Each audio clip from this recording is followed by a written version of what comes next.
మందికి నో ఏపీలో గత వైసీపీ ప్రభుత్వ హయాంలో తీసుకొచ్చిన గ్రామ వార్డు సచివాలయ వ్యవస్థలో ప్రస్తుత కూటమి సచివాలయాల్లో పనిచేస్తున్న ఉద్యోగుల విధుల్లో మార్పులు జరుగుతున్నాయి.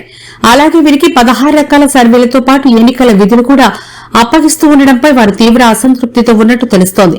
ఈ నేపథ్యంలో తాజాగా పలువురు సచివాలయ ఉద్యోగుల మరణాలు చోటు చేసుకోవడం చర్చనీయాంశంగా మారింది. తాజా పరిణామాలపై ముఖ్యమంత్రి నారా చంద్రబాబు నాయుడుకు సిపిఐ రాష్ట కార్యదర్శి గుజ్జుల ఈశ్వరయ్య లేఖ రాశారు. గ్రామ వార్డు సచివాలయ ఉద్యోగులకు ఎన్నికల బూత్ స్థాయి అధికారులు బీఎల్ఓ విధుల నుంచి మినహాయింపు ఇవ్వాలని ఆయన కోరారు. కర్నూలు జిల్లాలో 600 మందికి పైగా సచివాలయ ఉద్యోగులకు ఉన్నతాధికారులు షోకాజ్ నోటీసులు ఇవ్వడం దుర్మార్గమని సిబిఐ కార్యదర్శి గుజ్జుల ఈశ్వరయ్య తెలిపారు. అయితే ప్రభుత్వం మాత్రం వైసీపీ హయాంలో అస్తవ్యస్తంగా ఉన్న వ్యవస్థను సరిదిద్దుకున్నట్టు చెబుతోంది.